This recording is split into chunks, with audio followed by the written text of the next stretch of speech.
আসছে না সবাই? ওকে, শুভ সকাল সুপ্রিয় শিক্ষার্থীবৃন্দ, আমরা আবার আজকে ক্লাসে ফিরে আসলাম।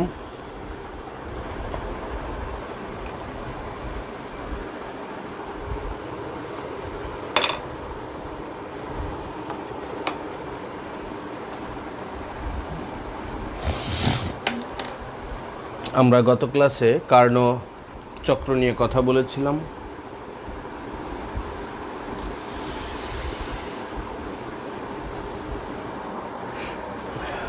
আমরা আবার সেটা একটু সামারি টানতে চাই।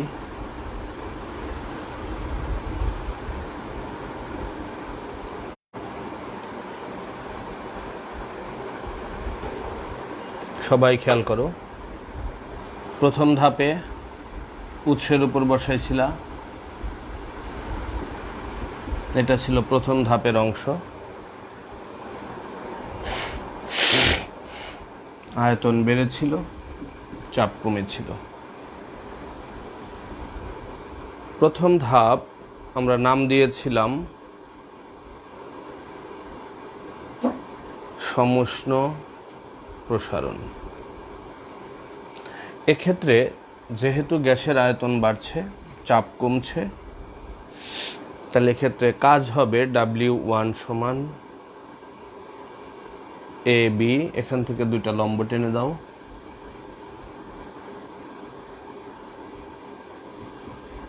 এটার দ্বারা যে আবদ্ধ অংশ, সে আবদ্ধ অংশের ক্ষেত্রফল।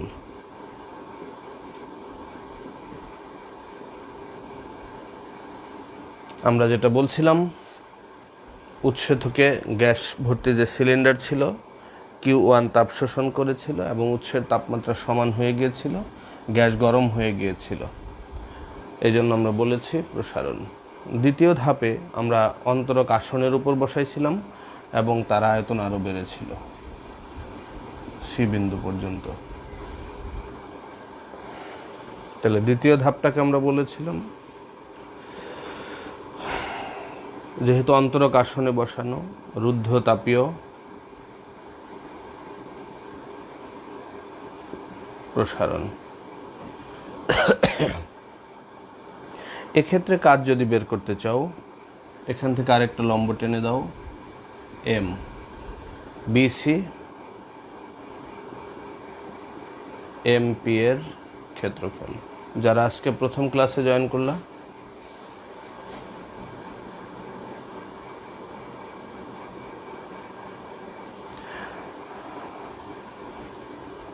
BC MP এর ক্ষেত্রফল। ভিডিও সোজা করে দিলে তোমার ক্লিয়ার হয় না, স্ক্রিন ঘোলা আসে, এজন্য এভাবেই থাকবে। তৃতীয় ধাপে যেটা বলেছিলাম,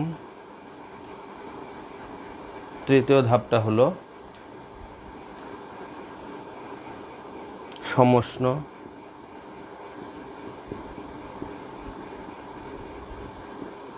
সংকোচন।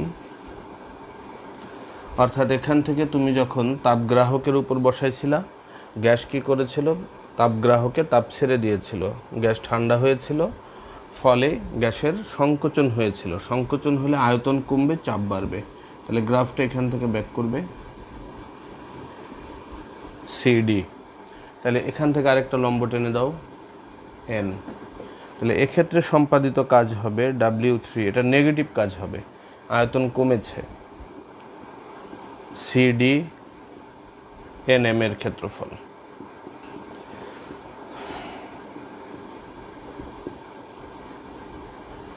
এই রেখা দ্বারা আবদ্ধ অংশের ক্ষেত্রফলটাই কাজ নির্দেশ করবে।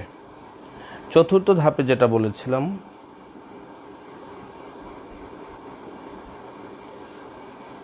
রুদ্ধতাপীয় সংকোচন।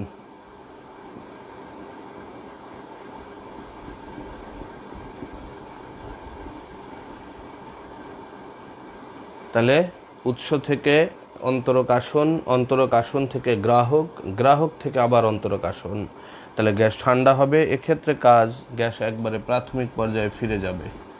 তাহলে দেখো, এক্ষেত্রে আমরা W4 সমান বলবো DA QN এর ক্ষেত্রফল মাইনাস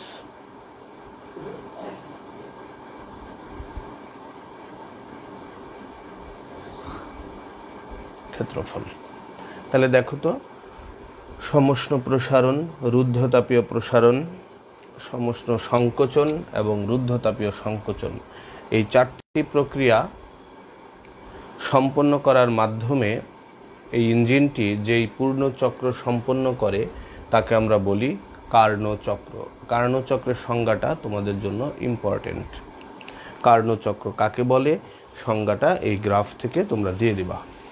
এখন দেখো, এই কার্নো ইঞ্জিন কিভাবে কাজ করে সেটা আমরা শিখলাম। এখন তার কর্মদক্ষতা কি হতে পারে সেটা নিয়ে কথা বলবো।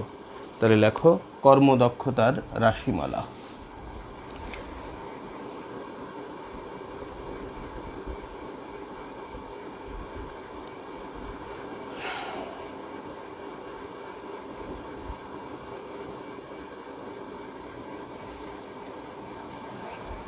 আমরা এটুক বলেছিলাম, ইঞ্জিন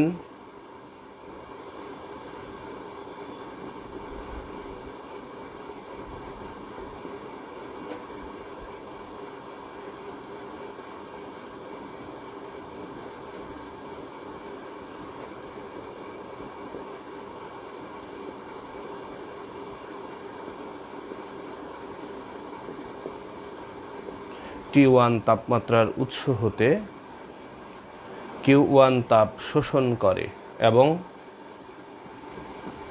T2 তাপমাত্রার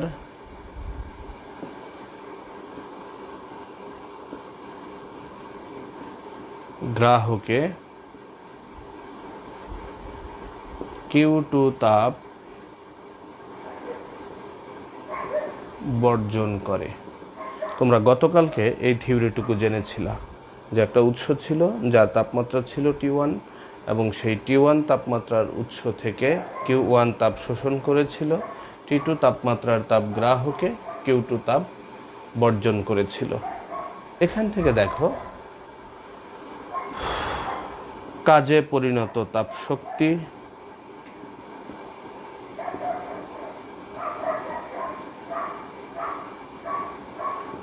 W সমান Q1 মাইনাস Q2। Q1 তাপ গ্রহণ করে Q2 তাপ বর্জন করেছিল, কিছু তাপ গ্রহণ করেছে, কিছু ছেড়ে দিয়েছে। তাহলে কাজ করলো কতটুকু? যতটুকু Q1 গ্রহণ করেছিল তার থেকে কিছু অংশ ছেড়ে দিয়েছে। তাহলে কাজে পরিণত তাপ শক্তিটা হলো W সমান Q1 মাইনাস Q2। এবার আসো কর্মদক্ষতা। ইটা সমান, তোমরা 9-10-এ পড়ে আসছিলা, লভ্য কার্যকর শক্তি ডিভাইডেড বাই মোট প্রদত্ত শক্তি। তাহলে এখান থেকে আমরা কি বলতে পারি? ইটা সমান কাজে পরিণত তাপ শক্তি ডিভাইডেড বাই মোট প্রদত্ত শক্তি ইন্টু 100%। কর্মদক্ষতা আমরা এভাবে সংজ্ঞায়িত করতে পারি, কাজে পরিণত তাপ শক্তি ডিভাইডেড বাই মোট প্রদত্ত শক্তি ইন্টু 100%।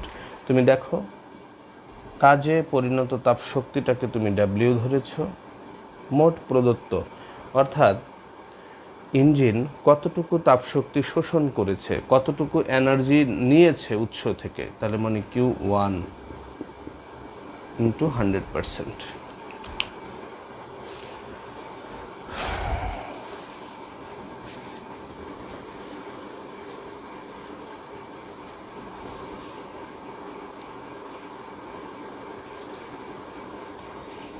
তাহলে দেখো আমরা এখান থেকে বলতে পারি ইটা সমান ডাব্লিউ এর মানটা বসাই দাও,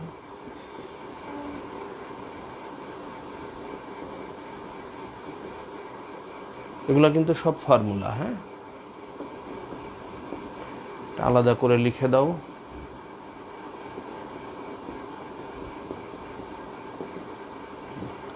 এই হলো কর্মদক্ষতার ইকুয়েশন। তাহলে দেখো আমরা কাজ ডাব্লিউ সমান পড়লাম Q1 মাইনাস Q2, কর্মদক্ষতা ইটা সমান পড়লাম 1 minus Q2 by Q1 into 100%।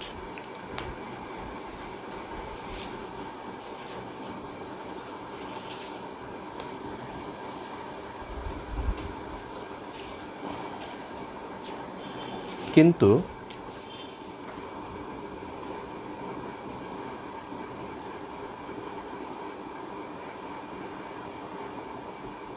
Karnaugh ইঞ্জিনের পূর্ণ চক্রের ক্ষেত্রে আমরা জানি Q2 বাই T2 সমান Q1 বাই T1, অর্থাৎ উৎসের তাপমাত্রা যত বেশি হবে সেই হারেই সে তাপ শোষণ করবে, গ্রাহকের তাপমাত্রা যা হবে সেই হারেই সে তাপ বর্জন করবে, এবং এদের রেশিওটা সবসময়ই সমান হবে।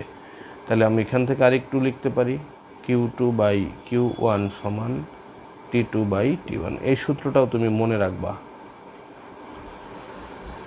তাহলে দেখো তো Q2 বাই Q1 সমান যদি T2 বাই T1 হয়, তাহলে এখান থেকে তুমি কর্মদক্ষতা কি লিখতে পারো, এটা লেখা সম্ভব।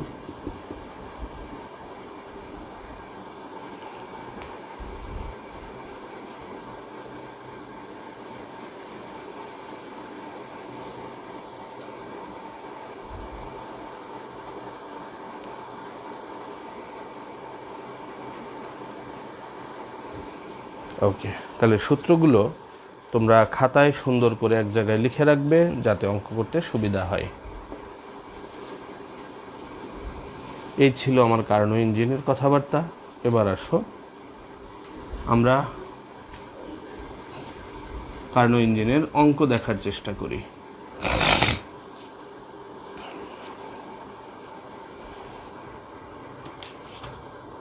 লেখো সবাই।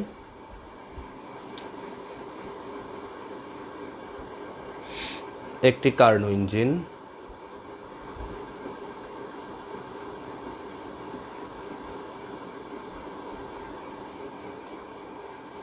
উৎস হতে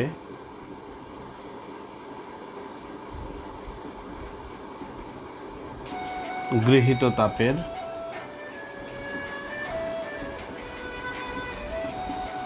1/6 অংশ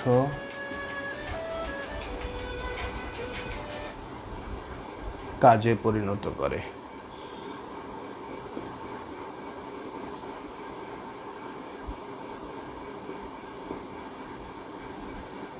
যদি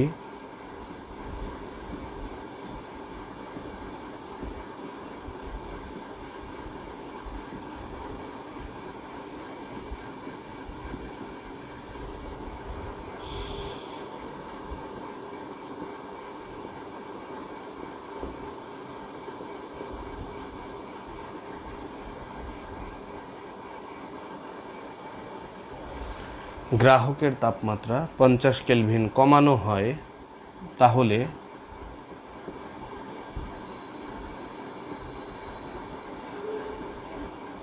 এর কর্মদক্ষতা দ্বিগুণ হয়।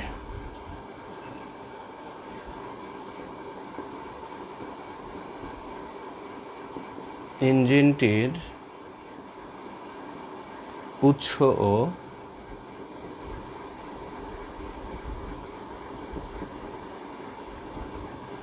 গ্রাহকের তাপমাত্রা বের করো।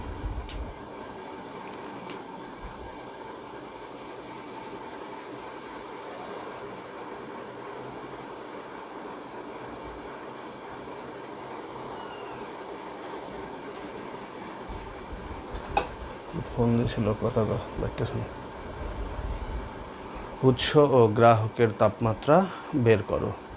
দেখো আমরা উৎস হতে গৃহীত তাপের 1/6 অংশ কাজে পরিণত করে। ধরি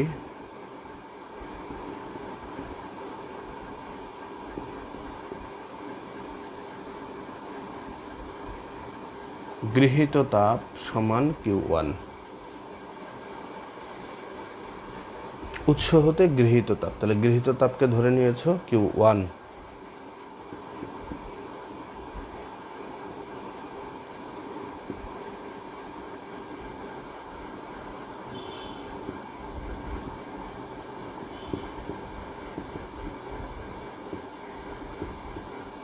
দেখো তো কি বলেছে, 1/6 অংশ কাজে পরিণত করে, তাহলে কাজে পরিণত শক্তি হলো W সমান Q1 এর 1/6। তুমি এটাকে Q1/6 বলতে পারো। কর্মদক্ষতা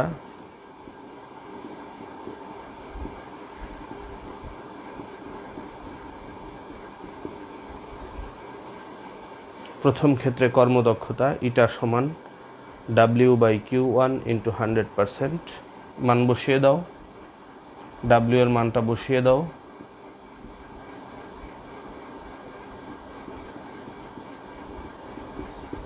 এটাকে উল্টায় দিলে তোমার আসবে 16.67%। তাহলে এখান থেকে আমরা বলতে পারি ইটা1 সমান 16.67% সমান 1 - T2/T1 × 100%।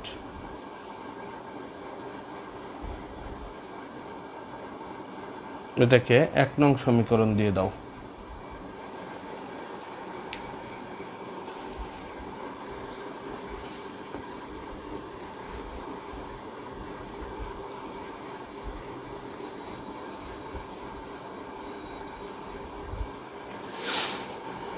পার্সেন্টেজ উঠে লিখলে এটা লিখতে পারো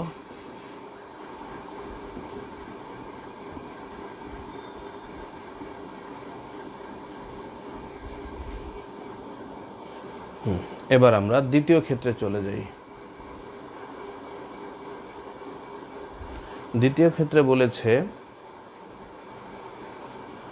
গ্রাহকের তাপমাত্রা যদি 50 কেলভিন কমানো হয়, তাহলে ইটা2 সমান 1 -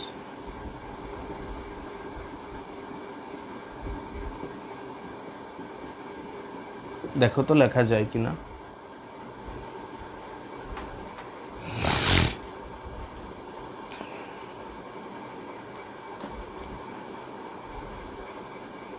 পঞ্চাশ কেলভিন কমাইলে কর্মদক্ষতা ইটা2 ধরলাম।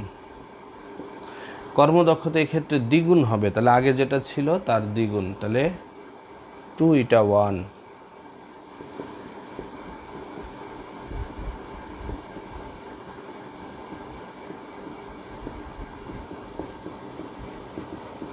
যেহেতু ইটা2 সমান 2η1,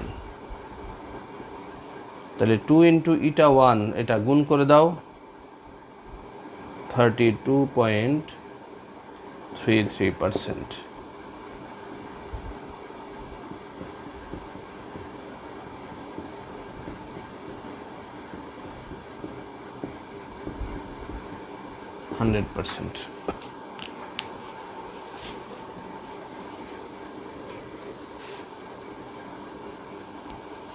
এবার জাস্ট ক্যালকুলেশন করো, পার্সেন্টেজ উঠাই দাও।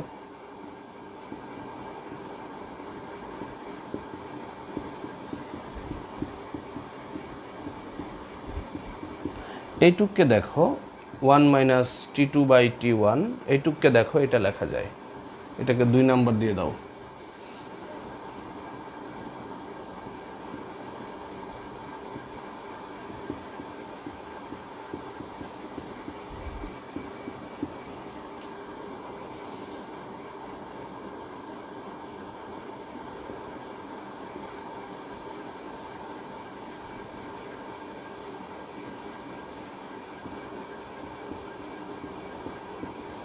তোমরা বাসায় বসে ক্যালকুলেট করবা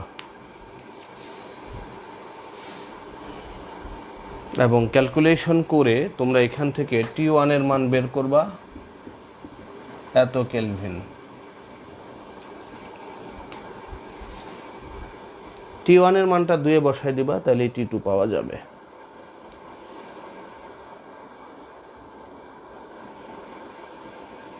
একটু করে ফেলো, T1 কত আসে দেখো।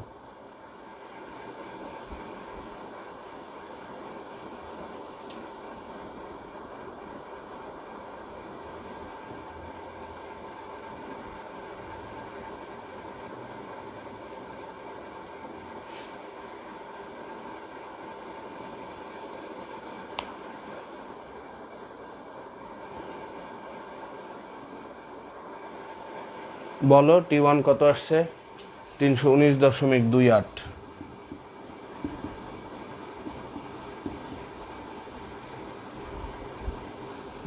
T1 এর মানটা 2 বসাও, এই যেটা 2 বসাইলে T2 পাবে।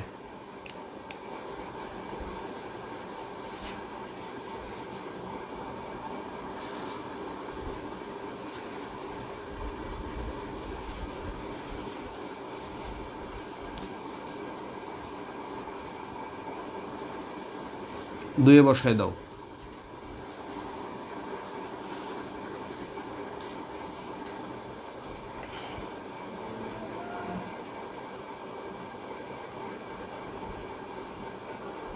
যেটা আসছে সেটাই। আমরা আরেকটা অঙ্কে যাই। একটি কার্নো ইঞ্জিন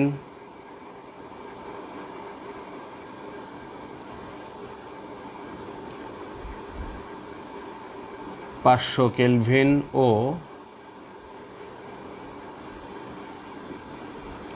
300 কেলভিন তাপমাত্রায়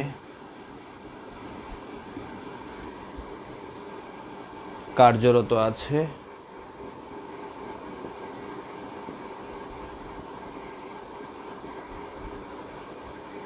পাঁচশো কেলভিন ও 300 কেলভিন তাপমাত্রায় কার্যরত আছে ইঞ্জিনটি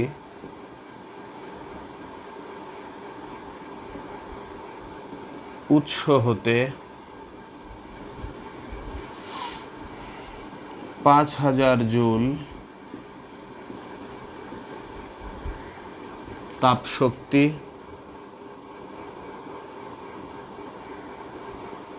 শোষণ করে।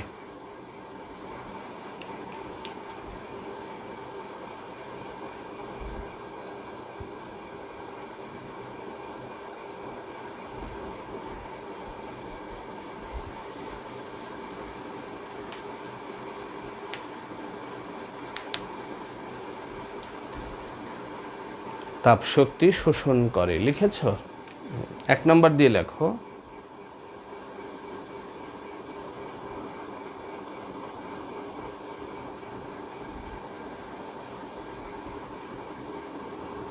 ইঞ্জিন দ্বারা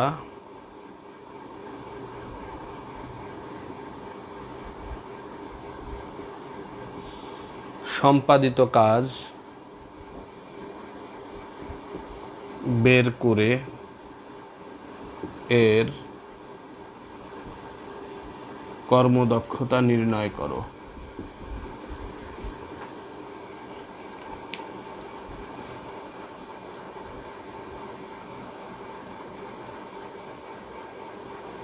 ইঞ্জিন দ্বারা সম্পাদিত কাজ বের করে এর কর্মদক্ষতা নির্ণয় করো।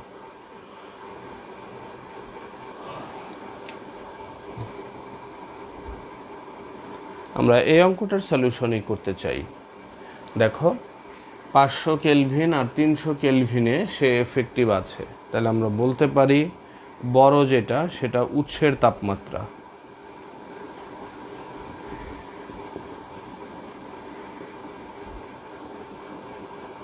উৎসের তাপমাত্রা 500 কেলভিন,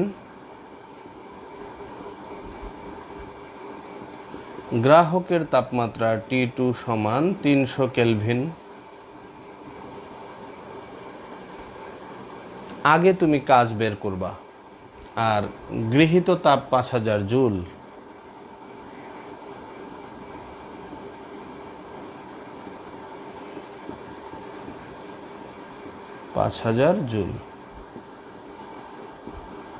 বর্জিত তাপ Q2 সমান হোয়াট, এটা বের করে নাও।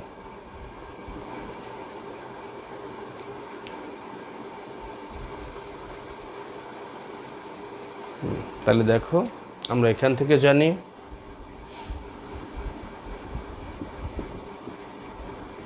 T2/T1, তাহলে Q2 সমান T2/T1 ইন্টু Q1।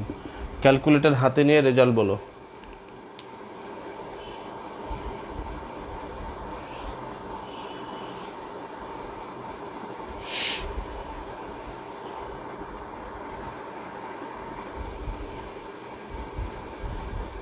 রেজাল্টটা বলে ফেলো।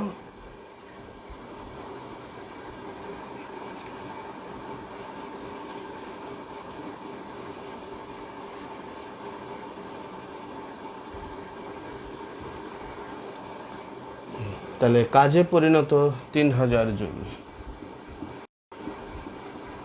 এবার কাজে পরিণত তাপশক্তি বের করো। W সমান Q1 মাইনাস Q2।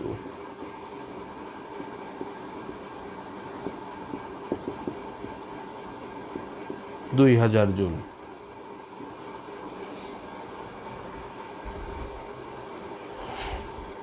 কাজে পরিণত তাপশক্তি W সমান Q1 মাইনাস Q2। এবার দেখো কর্মদক্ষতা ইটা সমান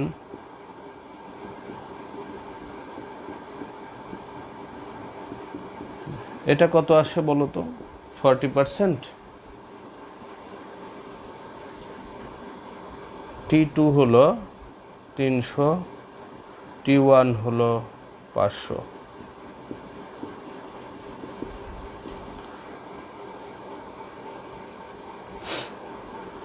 কর্মদক্ষতাটা বলো। 200 ভাগ 500, 2/5।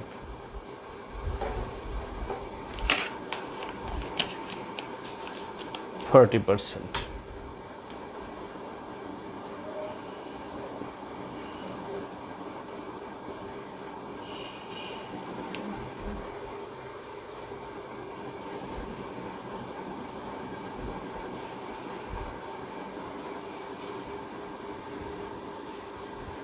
দ্বিতীয় অঙ্কে চলে যাও।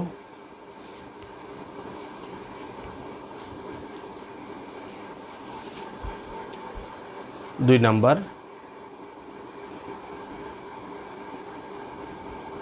ইঞ্জিনটির দক্ষতা 20%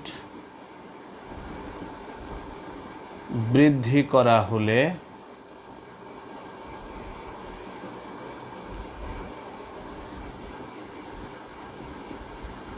উৎসের তাপমাত্রা, পাবলিক দিয়ে লেখো,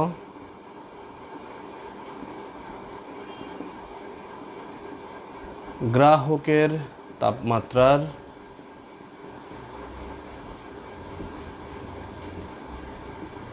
কি পরিবর্তন ঘটবে? কার্নো ইঞ্জিনের কোনো কঠিন অঙ্ক নাই, সব সহজ।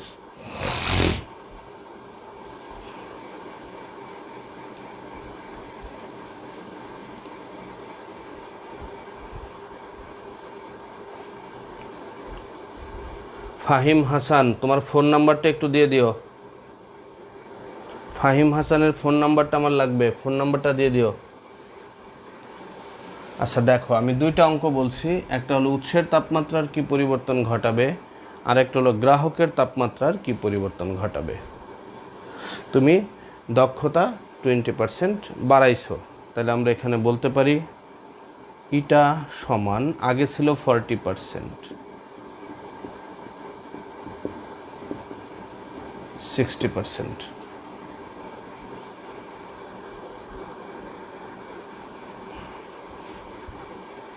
উৎসের তাপমাত্রার কি পরিবর্তন ঘটাবা, তাহলে উৎসের তাপমাত্রাটা তুমি চেঞ্জ করবা। দুইটা কিন্তু একসাথে করা যাবে না, উৎস নিয়ে একবার করবা, গ্রাহক নিয়ে একবার করবা। তাহলে ইটা সমান T2 prime by T1 into 100%। তাহলে একটু ক্যালকুলেশন করো। এটা 60% T1 উৎসের তাপমাত্রা, তাহলে এটা T1 প্রাইম ধরো। T2টা কত আছে দেখো, 300। T1 prime 100%। আমি উৎসের পরিবর্তন নিয়ে কথা বলছি।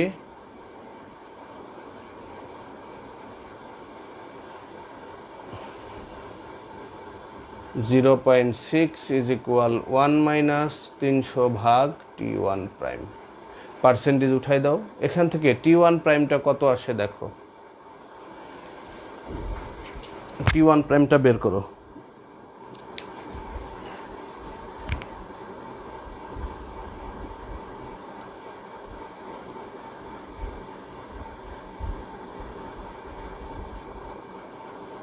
(750 কেলভিন। ঠিক সেই অঙ্কটাই তুমি গ্রাহকের তাপমাত্রা ধরে চিন্তা করো, তাহলে উৎস ঠিক থাকবে, গ্রাহক চেঞ্জ করবে। দ্বিতীয় অংশটা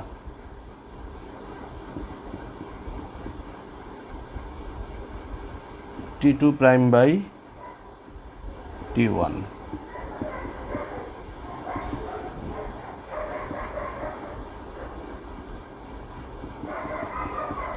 গ্রাহক এবার ঠিক থাকবে, উৎস ঠিক থাকবে, গ্রাহক চেঞ্জ করবে। এটা বিয়োগ করে দিতে পারো। T1 প্রাইম তুমি পাইলা 750 কেলভিন, তাহলে উৎসের তাপমাত্রা আগে ছিল 500 কেলভিন, তাহলে তুমি লিখবা উৎসের তাপমাত্রা 250 কেলভিন বাড়াতে হবে।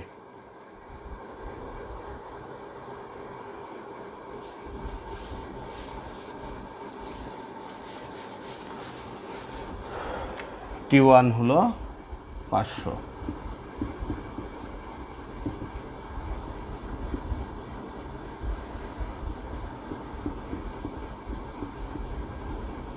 হ্যাঁ, T2 প্রাইমটা কত সেটা বের করো।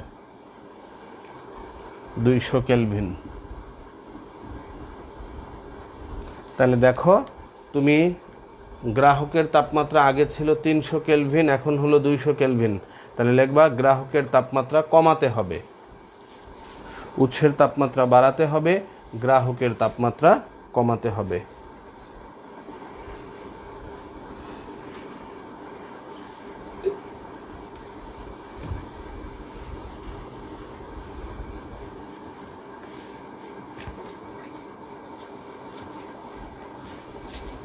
লাস্ট অঙ্ক,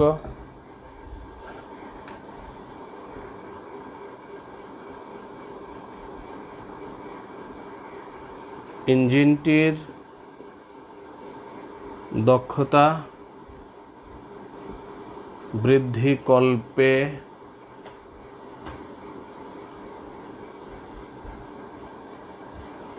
উৎসের তাপমাত্রা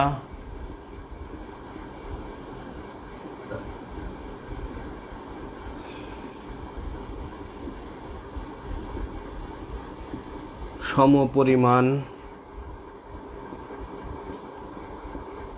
বাড়াবে নাকি গ্রাহকের তাপমাত্রা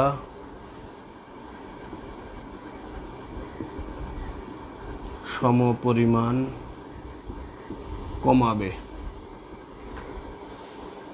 উৎসের তাপমাত্রা সমপরিমাণ বাড়াবে নাকি গ্রাহকের তাপমাত্রা সমপরিমাণ কমাবে?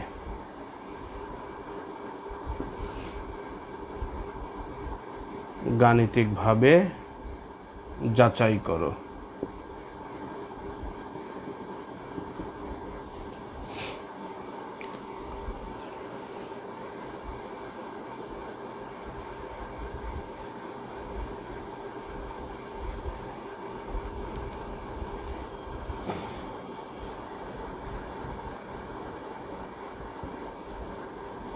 দেখো তো, দক্ষতা বাড়াতে হবে, তার জন্য উৎসের তাপমাত্রা সমপরিমাণ বাড়াবে নাকি গ্রাহকের তাপমাত্রা সমপরিমাণ? এই সমপরিমাণটা আমরা জানি না। উৎস যদি 100 কেলভিন বাড়াও, গ্রাহক 100 পরিমাণ কেলভিন কমাতে হবে। তাহলে যে রকম ইচ্ছা সমপরিমাণ তুমি ধরে নিতে পারো। তাহলে লেখো, ধরি উৎসের তাপমাত্রা 100 কেলভিন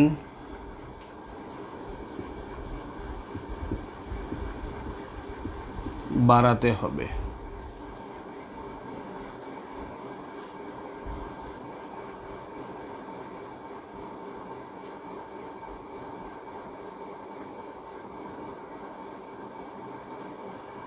তাহলে আমরা কি করতে পারি?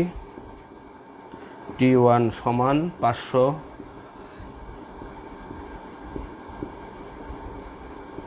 600 কেলভিন। যখন উৎস বাড়াবে তখন গ্রাহক যা আছে তাই থাকবে।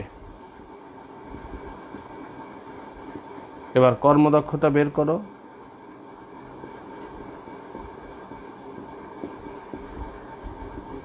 কত আসে দেখো।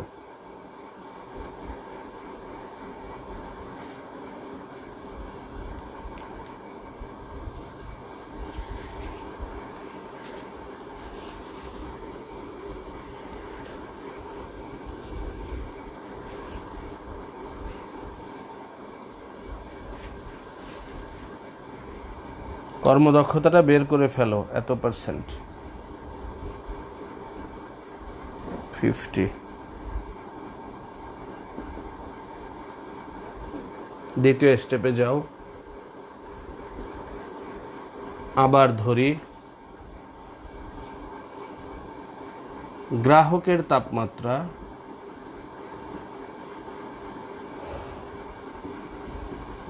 100 কেলভিন কমাতে হবে। সুতরাং T1 যা আছে থাকবে, T2 300 বিয়োগ 100 200 কেলভিন হবে। তাহলে এখান থেকে কর্মদক্ষতা η2 বের করো।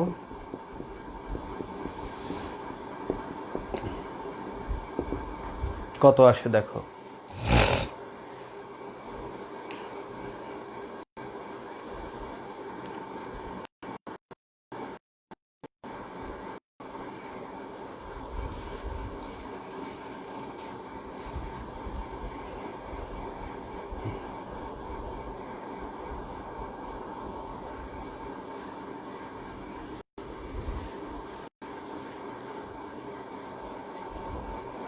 60%।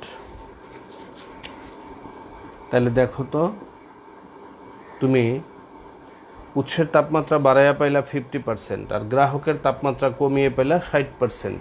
তাহলে কোথায় কর্মদক্ষতা বেশি হলো? তুমি লিখে দাও, গ্রাহকের তাপমাত্রা কমিয়ে কর্মদক্ষতা বেশি পাওয়া যাবে।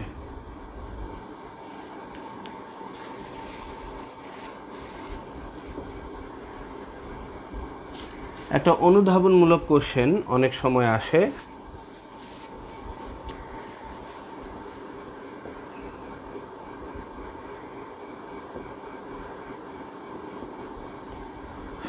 ইঞ্জিনের দক্ষতা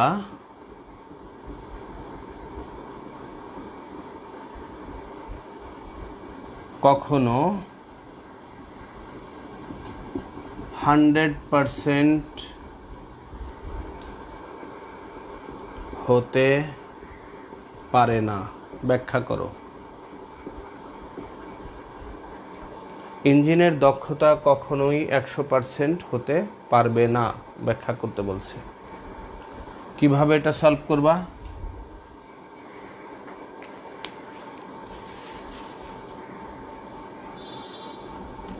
দেখো তো,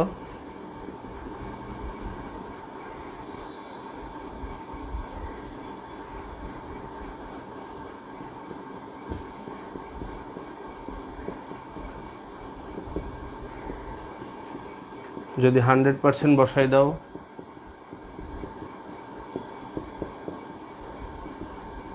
তাহলে কি দাঁড়াচ্ছে দেখো তো,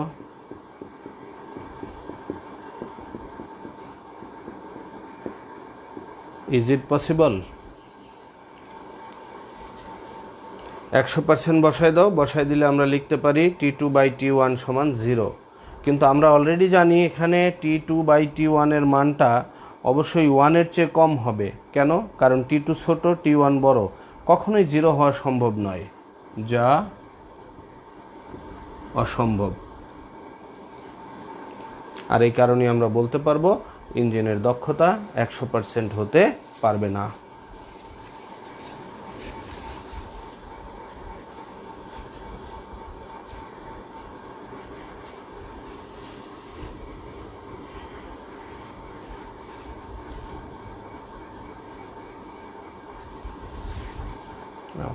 আজকে আমরা আর একটা নতুন টপিকসে চলে যাব। হ্যাঁ,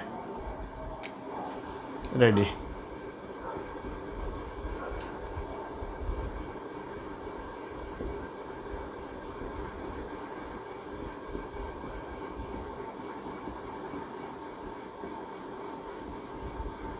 এনট্রপি বা তাপীয়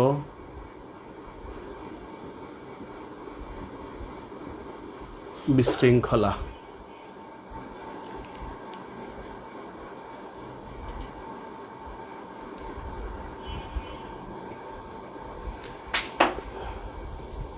এনট্রপি বা তাপীয় বিশৃঙ্খলা।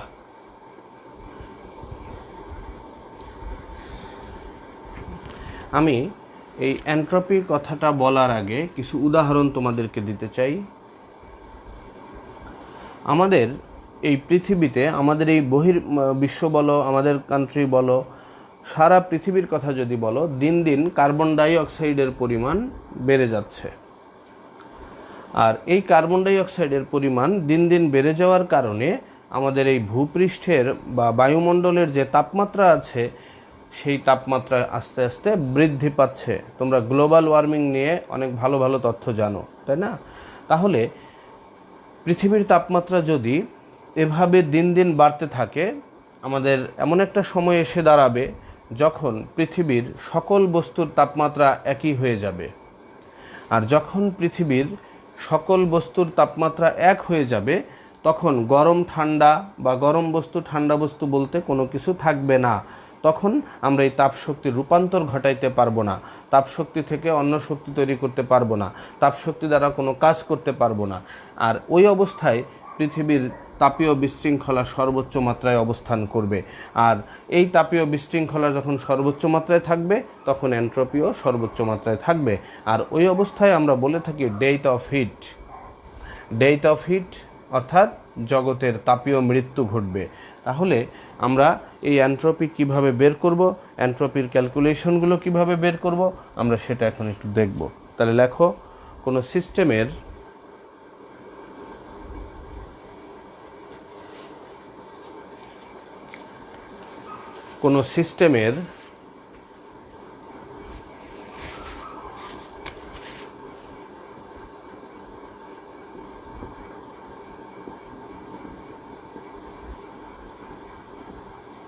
শক্তি রূপান্তর করার অক্ষমতাকে এনট্রপি বলে। আমি একটু আগে যেটা রেফারেন্স দিলাম, যে আমাদের এই জগতের তাপমাত্রা বাড়তে বাড়তে একটা সময় উপনীত হবে যখন সকল বস্তুর তাপমাত্রা কি হয়ে যাবে, সমান হয়ে যাবে। আর সেই অবস্থায় আমরা গরম ঠান্ডা বলতে কোনো কিছু পাবো না, তাপশক্তির আদান প্রদান ঘটানো সম্ভব হবে না। আর সেই প্রক্রিয়াকে আমরা বলবো তাপীয় বিশৃঙ্খলা সর্বোচ্চ মাত্রায়, এবং সেই অবস্থায় শক্তি রূপান্তর করার সক্ষমতা থাকবে না। সেই পর্যায়ে আমরা বলবো এনট্রপি। কোনো সিস্টেমের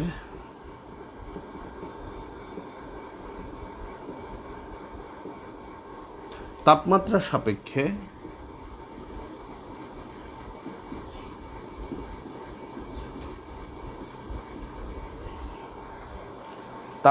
সাপেক্ষে গৃহীত বা বর্জিত তাপের হার দ্বারা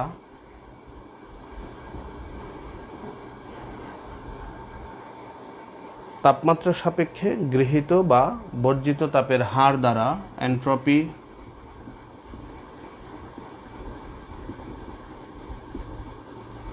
পরিমাপ করা হয়। তোমরা তোমাদের অ্যাটেন্ডেন্সটা দিয়ে দিও। তাহলে সংজ্ঞাটা আরেকবার দেখো। সিস্টেমের শক্তি রূপান্তর করার অক্ষমতাকে এনট্রপি বলে। কোনো সিস্টেমের তাপমাত্রা সাপেক্ষে গৃহীত বা বর্জিত তাপের হার দ্বারা এনট্রপি পরিমাপ করা হয়।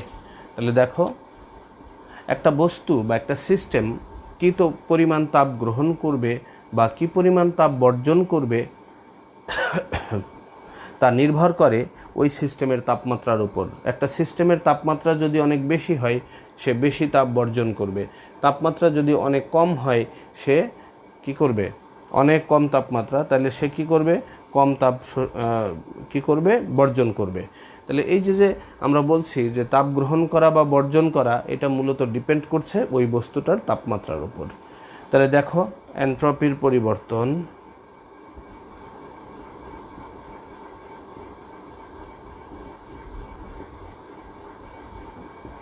ds is equal dq by t। সংজ্ঞার সাথে মিলাই দেখো, তাপমাত্রার সাপেক্ষে গৃহীত তাপ বা বর্জিত তাপ, সময়ের সাপেক্ষে না। তাহলে এই ডিকিউটাকে ভেঙে তুমি লিখতে পারো mlf বাই টি অথবা mlv বাই টি। ডিকিউটা হলো গৃহীত তাপ বা বর্জিত তাপ। ডিকিউটাকে ভেঙে তুমি 9-10-এ পড়েছ, যদি একই তাপমাত্রায় কোনো ঘটনা ঘটে, তুমি লিখছিলা ভর গুণ গলনের আপেক্ষিক সুপ্ত তাপ অথবা ভর গুণ বাষ্পীভবনের আপেক্ষিক সুপ্ত তাপ। যেমন তোমাকে যদি বলা হয় 0 ডিগ্রির বরফ 0 ডিগ্রির পানি, তখন তুমি লিখবা mlf। যদি তোমাকে বলা হয় 100 ডিগ্রির পানি 100 ডিগ্রির বাষ্প, সেক্ষেত্রে লিখবা mlv। তাহলে এই সূত্রটা আমরা কখন ব্যবহার করব? যখন কোনো সিস্টেমের অবস্থাটা একই তাপমাত্রায় থাকবে। লিখে নাও, একই তাপমাত্রায় অবস্থার পরিবর্তন ঘটলে। কোনো সিস্টেমের অবস্থার পরিবর্তন যদি একই তাপমাত্রায় ঘটে, তাহলে আমরা এই সূত্রটা ব্যবহার করব। এখানে 0 ডিগ্রির বরফ যদি গলে 0 ডিগ্রির পানি হয়, তাহলে দেখো তো টেম্পারেচার সেম আছে কিনা। 0 ডিগ্রির বরফ গলে 0 ডিগ্রির পানি হয়েছে, তাহলে সেক্ষেত্রে আমরা ব্যবহার করব এটা। বরফ গলে পানি হয়েছে, তাহলে বরফ গলনের আপেক্ষিক সুপ্ততাপ হলো LF। LF মানে fusion of latent heat of ice. বরফ গলনের, ফিউশন মানে গলে যাওয়া, হ্যাঁ, এই জন্য আমরা লিখব LF। এক্ষেত্রে আমরা ব্যবহার করব LF সমান 336,000 জুল পার কেলভিন। এই মানটা তোমাদের পানির ক্ষেত্রে ফিক্সড। একইভাবে দেখো, তুমি যদি বলো 100 ডিগ্রির পানি 100 ডিগ্রির বাষ্প, ভ্যাপর বানাইছো, তাই না? 100 ডিগ্রির পানি হলো ফুটন্ত পানি, আর তাকে বাষ্প বানাইতেছো, তাহলে সেক্ষেত্রে ব্যবহার করবা LV 226,000 জুল পার কেলভিন। তো তোমরা যখন কোনো বস্তুর অবস্থার পরিবর্তন একই তাপমাত্রায় ঘটবে, তোমরা এই সূত্রটি ব্যবহার করবে। তাহলে তার একক কী হবে এনট্রপির পরিবর্তনের? দেখো তো, জুল পার কেলভিন। গৃহীত তাপের একক বা বর্জিত তাপের একক হলো জুল, তাপমাত্রার একক হলো কেলভিন। তাহলে তার একক দাঁড়াবে কি? Joule per kelvin.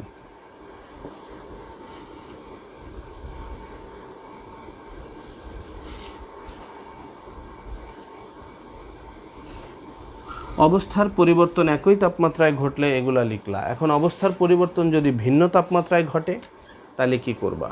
লেখো,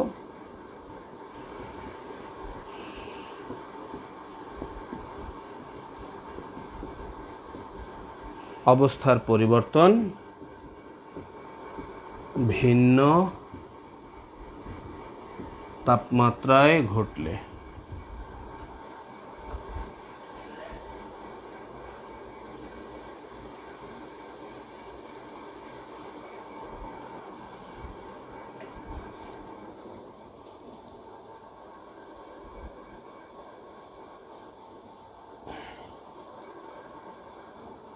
দেখো, ভিন্ন তাপমাত্রায় ঘটলে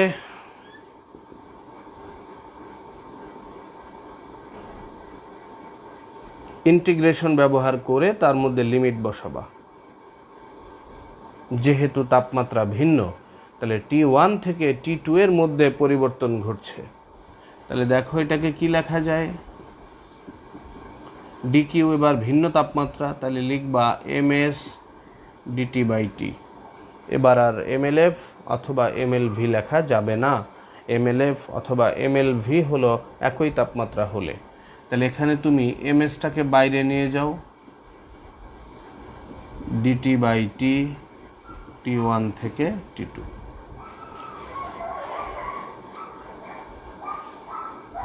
তাহলে দেখো তো ms, এটাকে ইন্টিগ্রেশন করলে হয় ln t, ms ln T2 minus ln T1, ms ln T2/T1। এই হলো তোমার যখন অবস্থার পরিবর্তন ভিন্ন তাপমাত্রায় ঘটবে।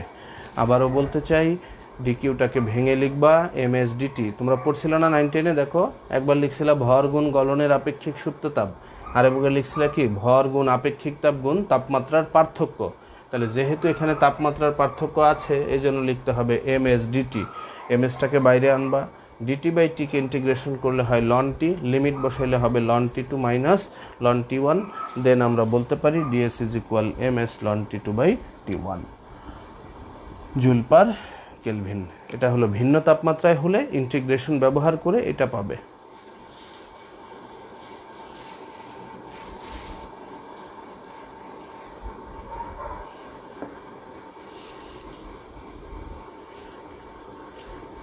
তোমাদের আজকে ছোট্ট একটা এক্সাম্পল আমরা দেব এই এন্ট্রপি রিলেটেড। লেখো সবাই, -10°C তাপমাত্রার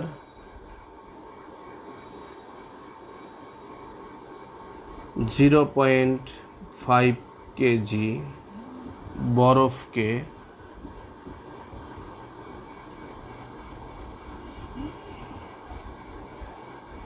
বাষ্পে পরিণত করা হলে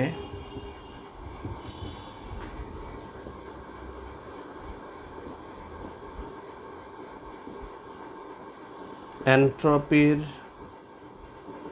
পরিবর্তন কত হবে?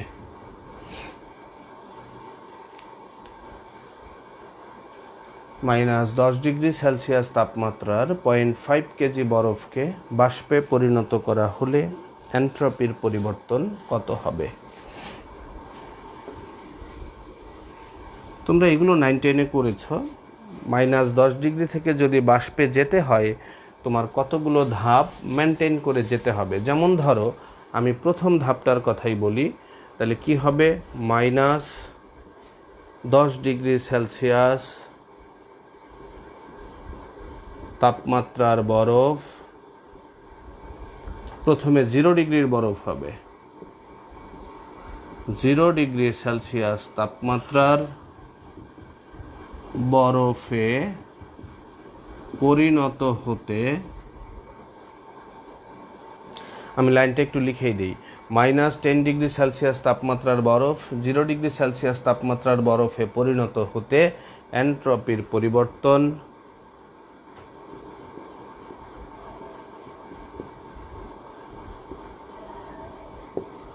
ds1 ইজ ইকুয়াল, তুমি প্রথমেই খেয়াল করবা এখানে টেম্পারেচার সেম না আলাদা, -10 0, তার মানে টেম্পারেচার আলাদা আছে। তাহলে তুমি এটাকে কি লিখবা, ms ln T2/T1। ভিন্ন তাপমাত্রায় হলে আমি সংক্ষেপে লিখে ফেলছি, তোমরা পরীক্ষায় অন্তত 2-3টা লাইন লিখবা, ইন্টিগ্রেশন দিয়ে দেখাইয়া তারপর এটা লিখবা। এম মানে ভর, বরফের ভর আছে 0.5, 0 ডিগ্রি বরফ পর্যন্তই আছে, বরফই আছে, তাহলে বরফের আপেক্ষিক তাপ হলো 2100 লন T2/T1। এখন দেখো তো, শুরু করেছো -10 থেকে, শেষ করেছো 0-তে গিয়ে, তাহলে এই -10টা হলো T1, 0টা হলো T2, তাহলে 273 ভাগ 263। প্রথম যেটা সেটা T1, 263 কেলভিন, অবশ্যই এটা কেলভিনে কনভার্ট করবা, 273 কেলভিন। কেলভিনে ছাড়া অঙ্ক করলে অঙ্ক হবে না। তাহলে এটা রেজাল্টটা কত আসে দেখো,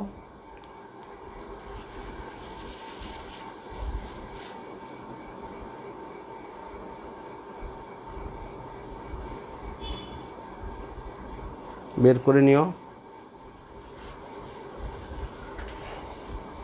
সেকেন্ড স্টেপ,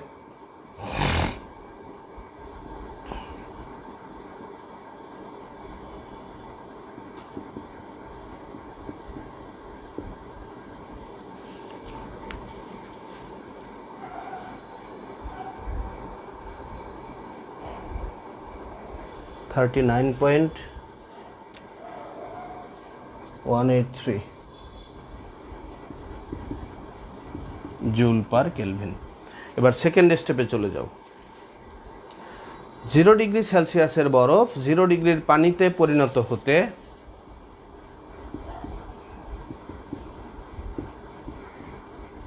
এনট্রপির পরিবর্তন,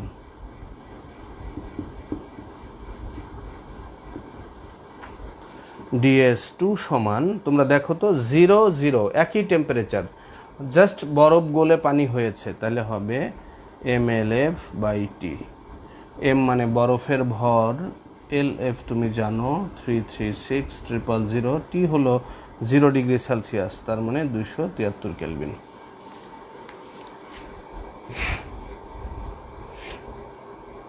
একক হবে joule per kelvin, joule per kelvin, তাপের একক জুল, তাপমাত্রার একক কেলভিন, তাহলে একক হবে তোমার জুল পার কেলভিন। আর LF এর একক হলো জুল পার কেজি।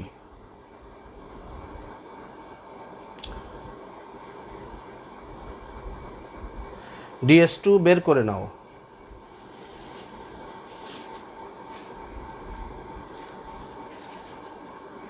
তাহলে দেখো আমরা পর্যায়ক্রমে বাকি ধাপগুলো লিখতে পারি, পর্যায়ক্রমে এগুলা করবা। থার্ড স্টেপ কি হবে,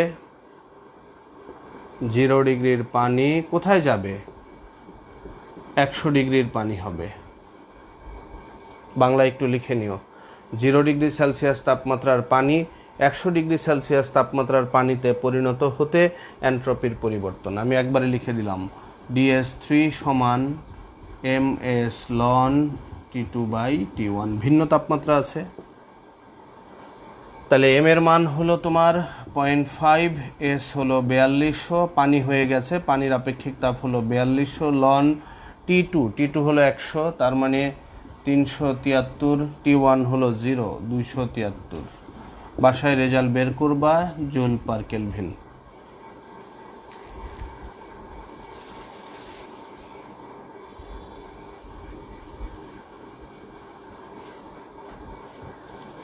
এবার দেখো থার্ড স্টেপ শেষ, ফোর্থ স্টেপ। 100 ডিগ্রি সেলসিয়াস এর পানি, এটা ফুটন্ত পানি, হ্যাঁ, 100 ডিগ্রি সেলসিয়াস এর বাষ্পে পরিণত হতে এনট্রপির পরিবর্তন, DS4 সমান, এটাকে বাষ্প বানাই ফেলছো সেম টেম্পারেচারে, দেখো তাহলে mLV/T। তাহলে তোমার কি আসতেছে, এম এর মান হলো 0.5, LV হলো 2268000, টি হলো 373। তাহলে রেজাল্ট বের করো, বের করে সবগুলো যোগ করে দাও, DS1, DS2, DS3, DS4 সব যোগ করে দিলেই আমাদের রেজাল্ট কমপ্লিট।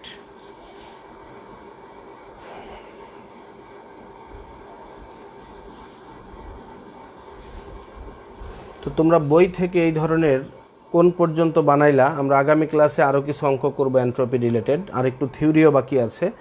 তোমরা আজকে বাসায় বসে কার্নো ইঞ্জিনের অঙ্কগুলো শেষ করবা, আর বইতে এন্ট্রপির যত অঙ্ক আছে সেগুলো শেষ করবা। আগামী ক্লাসে ইনশাল্লাহ আমরা নতুন অংশ নিয়ে কথা বলবো। আর যারা অ্যাটেন্ডেন্স দাও নাই, অ্যাটেন্ডেন্সটা দিয়ে দাও।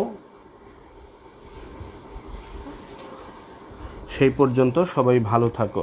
আল্লাহ হাফেজ।